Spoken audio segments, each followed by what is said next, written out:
Assalamualaikum warahmatullahi wabarakatuh. Selamat malam pemirsa. Di tengah gencatan senjata yang tengah bergulir antara Israel dan juga Hamas saat ini, ribuan warga telah kembali ke permukiman mereka. Meskipun kondisinya sangat memprihatinkan, luluh lantah seluruh wilayah di Gaza, Palestina. Ada wacana yang kini muncul yang dilontarkan oleh tim transisi pemerintahan presiden yang baru saja dilantik, yakni Presiden Trump, bahwa ada 2 juta warga Gaza berpotensi direlokasi di wilayah Indonesia.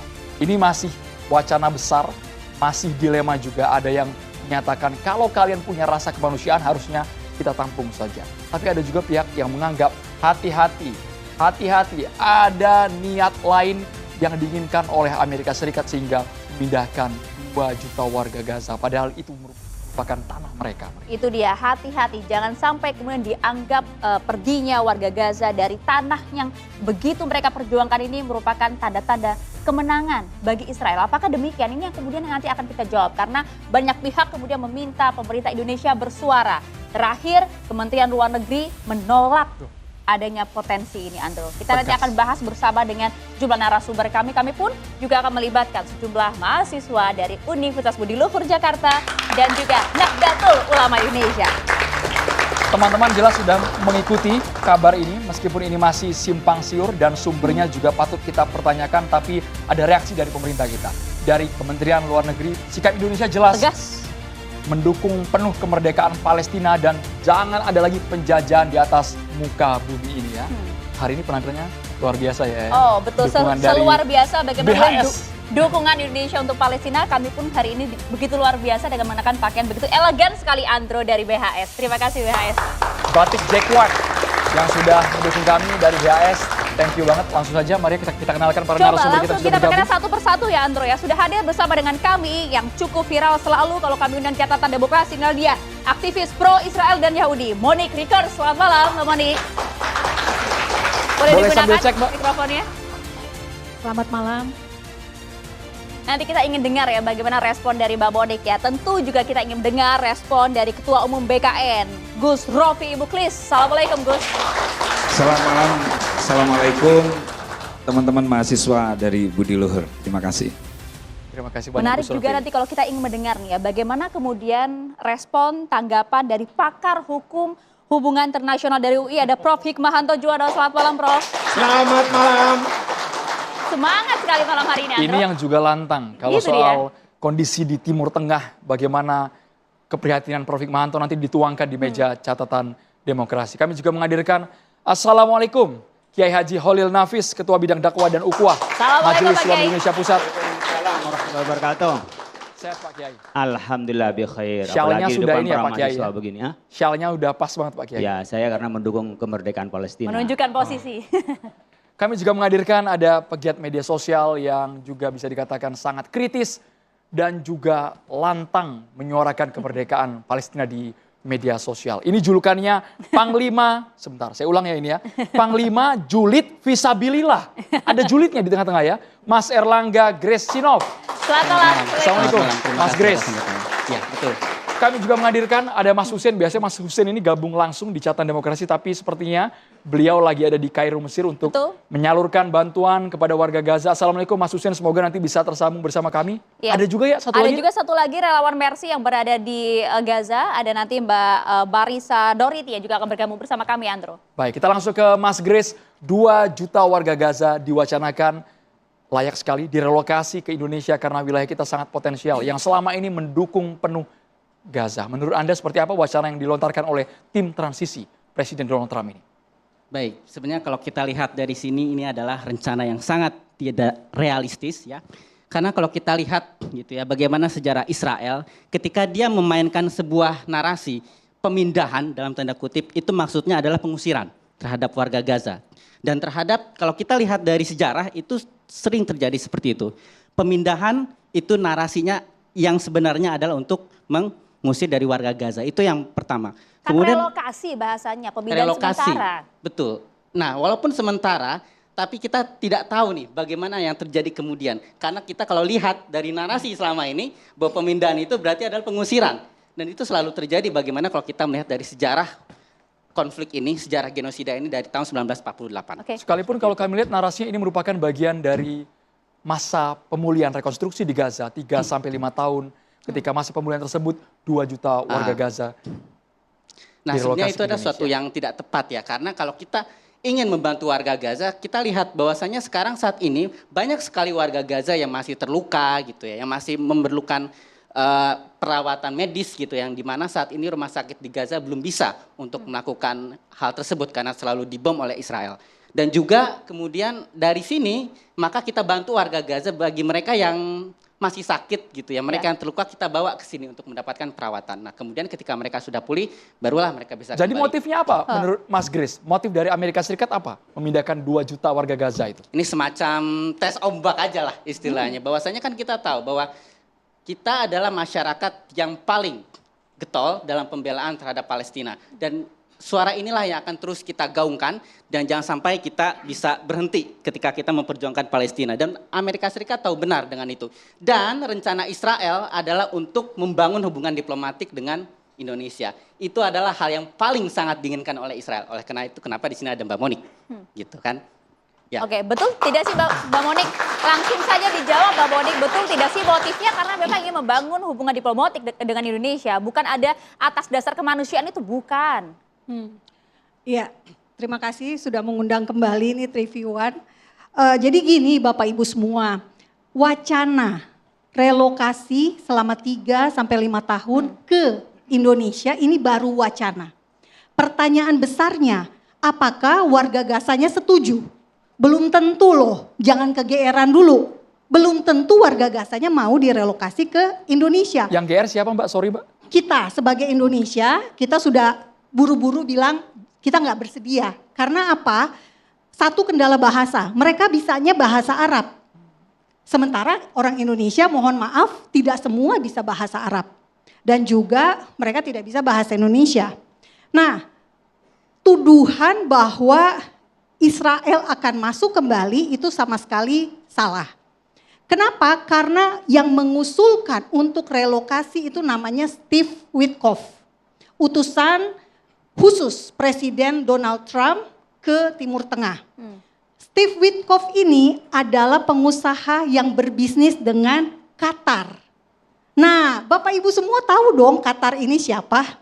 Yang menampung pemimpin-pemimpin Hamas tinggalnya bukan di Gaza, tapi di Doha atau di Turki.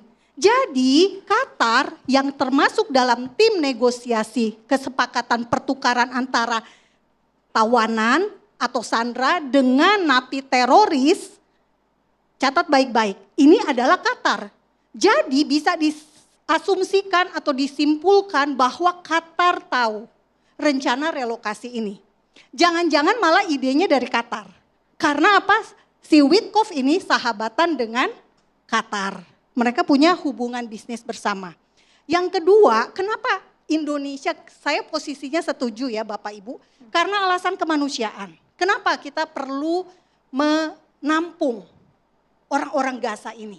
Karena mereka memang saat ini butuh tempat yang layak. Bukan lagi di tenda.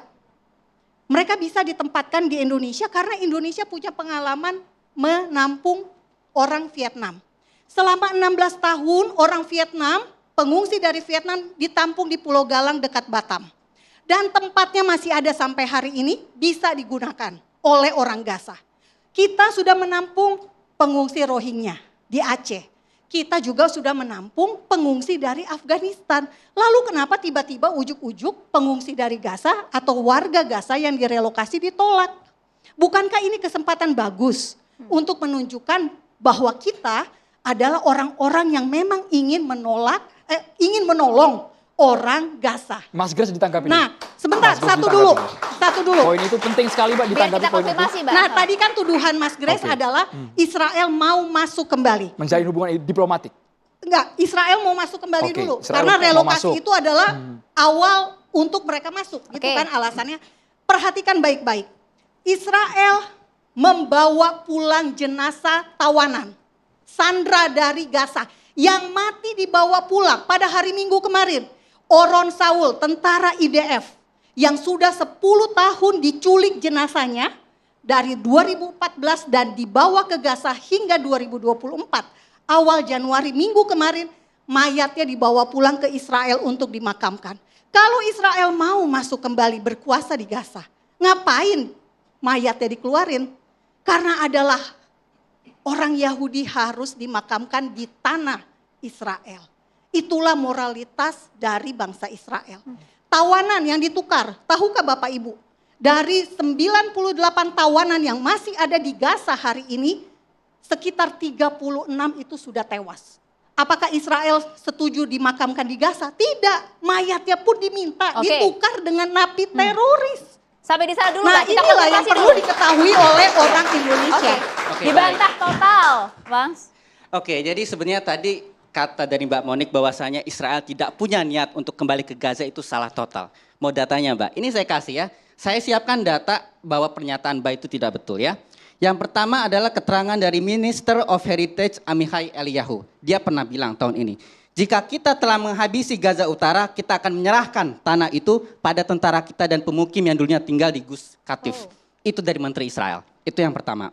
Yang kedua dari Bezalel Smotrich, dia Menteri Keuangan Israel juga mengatakan kita harus mengusahakan pemindahan warga Yahudi ke Gaza. Itu menterinya yang ngomong. Dan jika cuma ada 100.000 atau 200.000 warga di Gaza, bukan 2 juta seperti saat ini, ya itu bukan menjadi masalah. Ini data loh Mbak. Itu Dan kapan ini itu, Mas? sudah dari 2023. Oke. Ya, paling terakhir. Dan ini juga ada banyak sekali remark dari menteri-menteri dan pejabat Israel, ya. Dari Minister Itamar Ben-Gvir ya, dia juga mengatakan the correct solution is to encourage the voluntary migration of Gaza's residents to countries that will agree to take in the refugees. Jadi apa artinya? Menteri-menteri dan pemerintah Israel dia sudah setuju sekali untuk bahwasanya rakyat Gaza harus dipindahkan dan kemudian mereka bisa masuk ke situ orang-orang Israel. Nah, sekarang apa tanggapan Mbak Monik terhadap Tanggapan saya sederhana. Dari kabinet Israel ada 8 menteri yang tidak setuju untuk diadakan gencatan senjata dengan menukar tawanan atau sandera dengan tahanan atau napi teroris. Bayangin ada 1977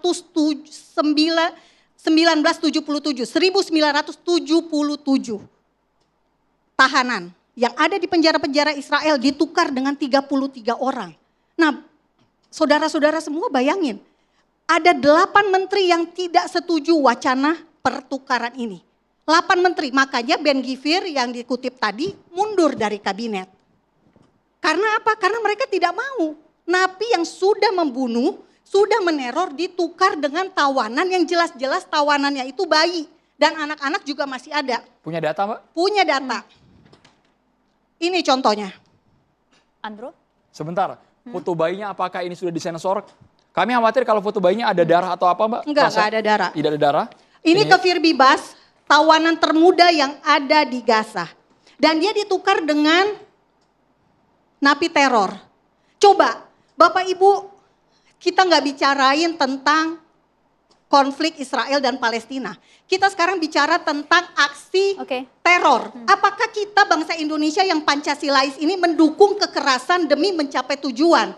Kita punya BNPT, kita punya Densus 88, bahkan Karni Ilyas dulu di TV One ini kan deket banget dengan polisi, dengan Densus 88. Saya masih ingat bagaimana TV One terdepan untuk penangkapan teroris. Tapi jangan terlalu melebar Mbak, kita Nah, fokus saya tidak mau ke soal melebar. 2 juta warga Gaza. Kembali ke Kita fokus ke pernyataan tersebut. Pernyataannya adalah Israel masuk kembali. Kalau Israel mau masuk kembali ke Gaza Bapak Ibu semua, kenapa enggak dari 8 Oktober 2023? 7 Oktober terjadi tragedi, menewaskan 1.200 orang, menculik 253 orang Bapak Ibu. Termasuk warga negara Thailand, ada 33 orang pekerja Thailand di Israel diculik. Kita sama-sama ASEAN, Pak Hikmahanto kita sama-sama ASEAN. Ada 33 orang, ada Arab Israel yang diculik. Coba Bapak Ibu bayangin, apakah kita setuju seperti ini? Mohon maaf, kita harusnya tidak setuju pada kekerasan. Karena itu warga Gaza harus dibawa ke Indonesia agar bisa mengerti tentang Islam Indonesia. Sampai di sana Mbak. Ada NU, ada Muhammadiyah yang bisa memimpin. Mas Grace tanggapi. Ini sebenarnya agak lucu ya, karena dari pejabat Israelnya sendiri itu sudah jelas mengetahui dan jelas sudah punya rencana untuk relokasi. Itu kita sudah ketahui dan itu sudah ada catatannya dan sudah ada publikasinya. Dan yang jadi masalah adalah kalau kita ingin gitu ya, istilahnya kita pengen agar warga Gaza itu ke sini, itu adalah berarti kita itu setuju dengan narasi Zionis. Karena apa? Karena orang Zionis itu, dia itu sangat ingin populasi Arab di Palestina itu sesedikit mungkin dengan populasi Yahudi yang setinggi mungkin. Itu adalah ideologi dari Zionisme seperti itu.